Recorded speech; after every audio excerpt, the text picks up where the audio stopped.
Nos primeiros vídeos desta série sobre o espinho na carne do apóstolo Paulo, nós vimos que o espinho na carne não foi enviado por Deus, mas sim que era um mensageiro de Satanás enviado a fim de esbofetear o apóstolo Paulo.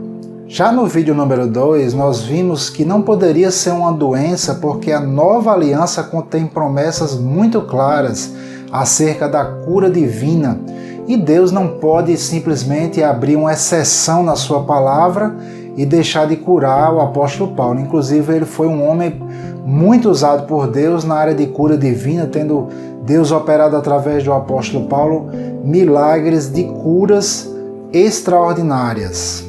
No terceiro e último vídeo desta série, nós vamos ver por que Deus aparentemente diz um não para o apóstolo Paulo.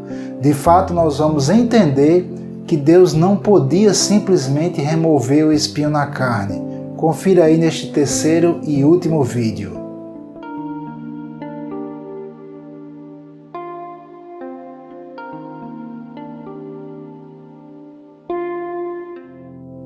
No vídeo de hoje, nós vamos entender a resposta que Deus dá ao apóstolo Paulo. Deus diz: "A minha graça te basta." Muitas pessoas entendem que Deus estava ali dizendo um não para o apóstolo. Contudo, nós vamos ver hoje que não era bem assim. Antes de mais nada, eu gostaria de explicar a você que este é um assunto bastante vasto e nós temos no canal do Ministério Águios uma série de vídeos da nossa irmã Bruna que tratam melhor sobre este assunto, bem como alguns textos que ela publicou no blog dela, bruna.aguios.org, e eu convido você que esteja interessado em se aprofundar um pouco mais sobre o tema do sofrimento humano a acessar esses canais, tanto os vídeos como o texto. Eu vou colocar esse material aí na descrição deste vídeo, os links para este material. Para começar, nós vamos ver um texto que está no Evangelho de João, capítulo 15, versículo 20, que diz o seguinte: "Lembrai-vos da palavra que eu vos disse, não é o servo maior do que o seu senhor. Se a mim me perseguiram, também vos perseguirão a vós. Se guardaram a minha palavra, também guardarão a vossa." Esse texto é claro no sentido de mostrar de que da mesma forma como Jesus foi perseguido, assim também o seriam os seus discípulos. Quando nós decidimos servir ao Senhor Jesus Cristo, nós meio que compramos briga com um adversário, com Satanás. Satanás, sob o poder de quem nós estávamos, agora passa a nos perseguir e luta contra nós, tentando roubar a palavra do nosso coração, tentando nos atingir de todas as formas.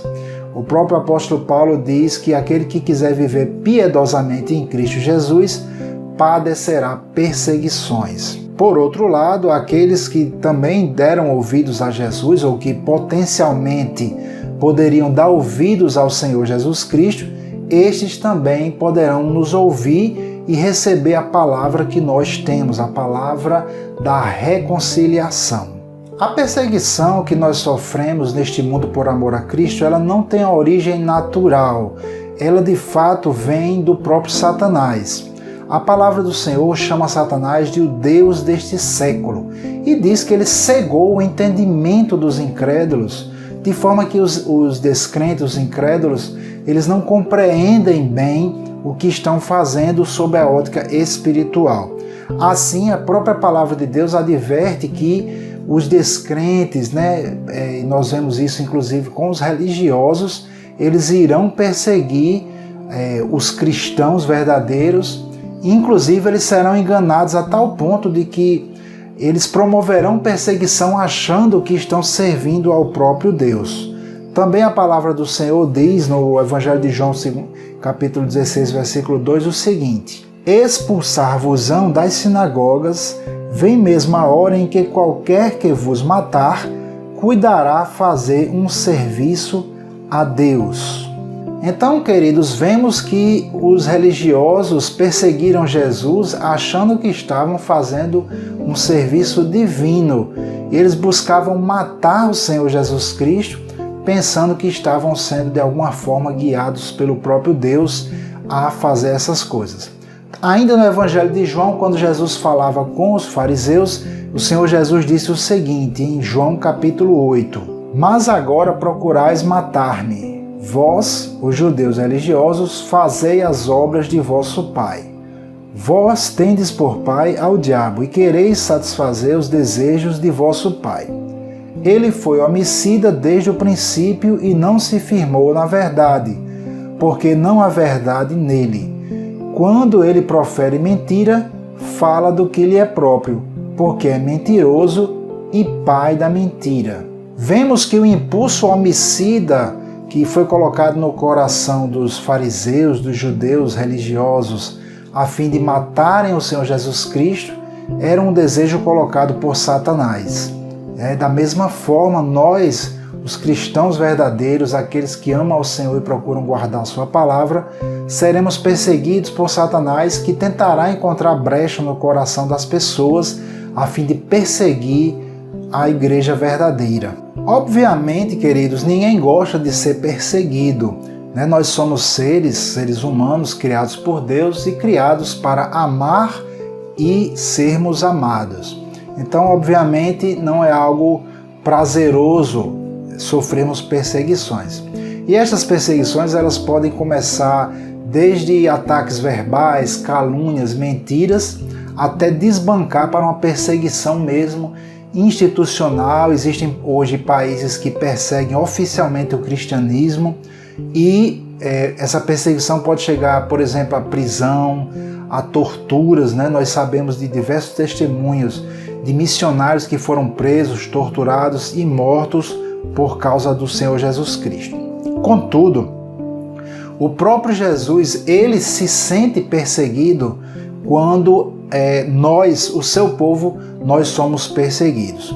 O que o Senhor Jesus Cristo falou para o apóstolo Paulo, quando Paulo estava perseguindo os cristãos na estrada de Damasco, foi o seguinte: E caindo em terra, ouvi uma voz que lhe dizia: Saulo, Saulo, por que me persegues? E ele disse: Quem és, Senhor? E disse o Senhor: Eu sou Jesus, a quem tu persegues.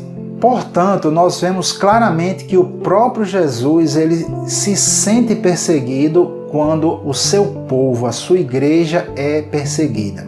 A igreja, queridos, na palavra de Deus, é chamada do corpo de Cristo. Nós não podemos perseguir o corpo e não perseguir a cabeça. Cristo e a igreja formam uma unidade. Então o próprio Jesus, ele se sente realmente atacado, atingido quando o seu povo é atingido.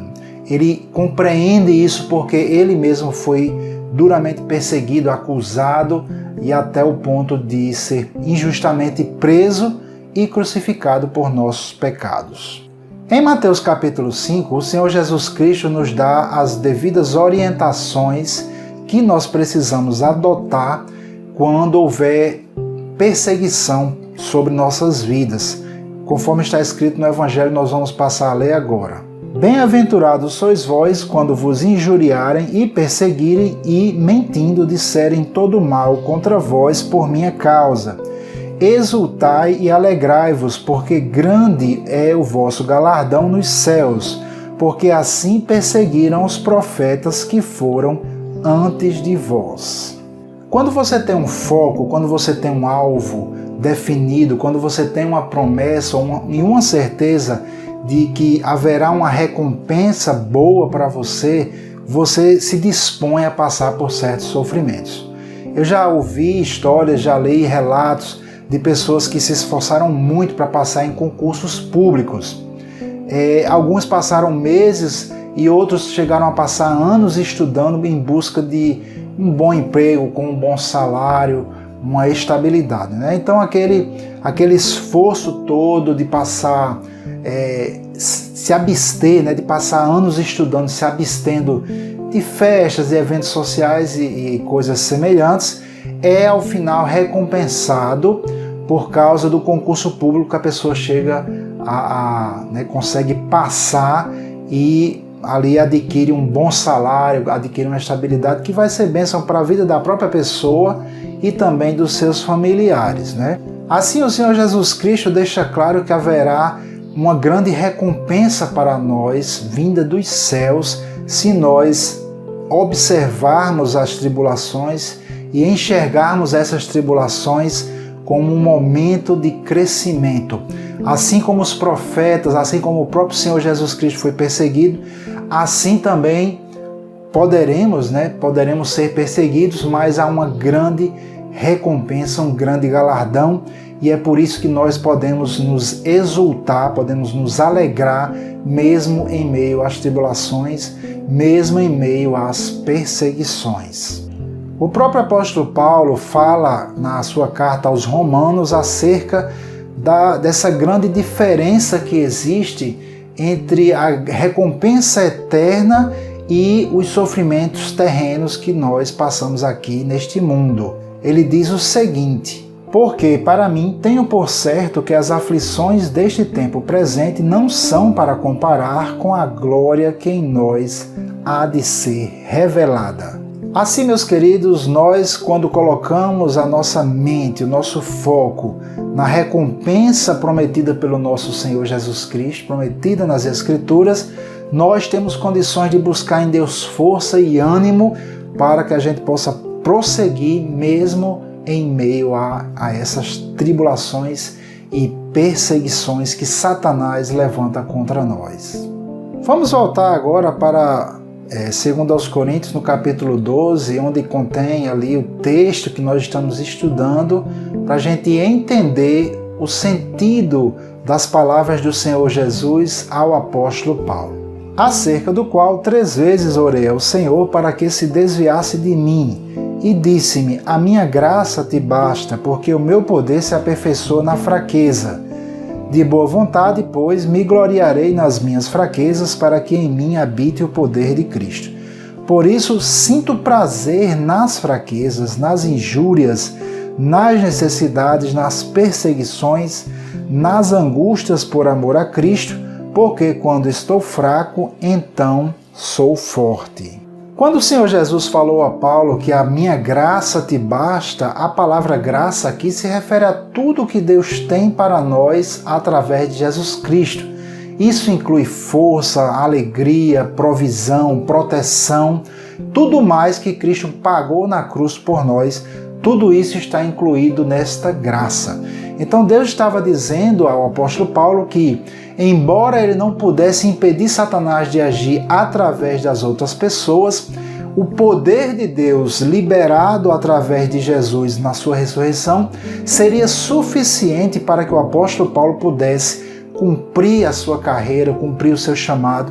Deus, queridos, através ali dessa graça, Deus protegeu Paulo, por exemplo, de apedrejamento, protegeu Paulo de morrer naquele apedrejamento, protegeu Paulo de naufrágios, protegeu Paulo quando Paulo foi mordido, foi picado por uma víbora, e todos ali da ilha estavam esperando que Paulo morresse. Paulo não morreu, porque há uma promessa na palavra de Deus, lá em Marcos capítulo 16, diz: pegarão em serpentes e escorpiões, e se beberem alguma coisa mortífera não os fará dano algum. Então todas essas promessas, elas fazem parte da graça, e Deus disse a Paulo que a graça dele, as promessas, o poder de Deus estaria ali disponível para que o apóstolo Paulo pudesse completar e ir até o fim no seu chamado, na sua carreira. Paulo entende esse recado, meus queridos, e ao final da sua vida ele diz o seguinte: combati o bom combate, acabei a carreira, guardei a fé. Paulo conseguiu, queridos, observando aquilo que Deus havia falado e fixando seus olhos em Cristo, Paulo conseguiu se alegrar mesmo em meio às tribulações e perseguições grandes que ele passou, e Deus ali o fortaleceu, o capacitou para que ele pudesse chegar até o fim da sua carreira, cumprir todo o seu ministério. Você pode perguntar: por que Deus não remove a perseguição? Por que Deus não impede Satanás de agir? Bem, queridos, este é um assunto que nós podemos considerar o assunto que é bastante debatido, inclusive, que é a questão do sofrimento humano. Por que pessoas boas sofrem? Então esse vídeo é um vídeo relativamente curto, não tem o propósito de se estender muito, nem explicar esse tipo de questão. Mas o que nós podemos falar sobre isso é que depois que o pecado entrou no mundo através da desobediência de Adão, Satanás ele adquiriu poder de agir no mundo, porque a palavra do Senhor diz lá no livro de Hebreus que Satanás ele tem o poder da morte, o império da morte. Então Satanás, por causa da morte espiritual que o homem sofreu, ele pôde a partir daquele momento agir, operar na vida do homem. Tanto é que no livro de Gênesis, logo depois, algum tempo depois do pecado, o Senhor diz que todo pensamento, toda a imaginação do coração do homem era má continuamente. Ou seja, Satanás passou a ministrar conhecimento, sabedorias malignas, coisas malignas ao homem, e o homem foi se tornando cada vez mais maligno, por causa dessa operação de Satanás na vida do ser humano.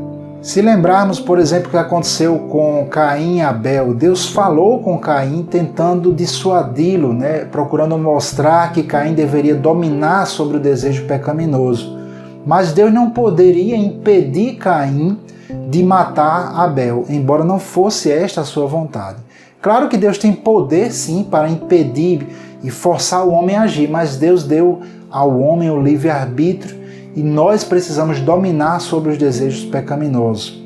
Então Deus não poderia impedir Satanás de agir na vida do homem, porque se fosse assim, Deus teria que antecipar o julgamento final para poder julgar os ímpios e julgar os anjos que pecaram, a fim de lançá-los logo no lago que arde com fogo e enxofre. Isto é algo que Deus vai fazer. Deus vai trazer o juízo sobre céus, sobre os seres espirituais e sobre os homens, sobre a terra. Mas por enquanto, Deus nos protege, nos livra pela sua graça, embora que os homens podem sim, se quiserem, cederem às tentações e cometerem pecado, e Deus não vai impedir os homens de pecarem, Deus não vai impedir os homens de darem lugar a Satanás. Eu espero que você tenha gostado desses 3 vídeos e que estes vídeos tenham esclarecido para você, tenham lançado luz sobre essa questão do espinho na carne do apóstolo Paulo. O meu objetivo é mostrar a você que você pode sim confiar em Deus, você pode confiar que Deus não vai negar a sua palavra, Deus não vai negar a cura para ninguém, para nenhum dos seus filhos. Lá a palavra do Senhor diz, 2 Coríntios no 1º capítulo, que todas as promessas de Deus são em Cristo sim, e que esse texto que fala sobre o espinho na carne do apóstolo Paulo não pode ser usado como base para dizer que Deus não vai te curar porque Deus te deu um espinho na carne. Então creio que esses vídeos trouxeram essa luz para desfazer a incredulidade nessa área, embora eu não tenha me aprofundado tanto assim. Tá bom, querido? Então que Deus te abençoe, que Ele te dê sabedoria neste assunto, no nome do Senhor Jesus Cristo.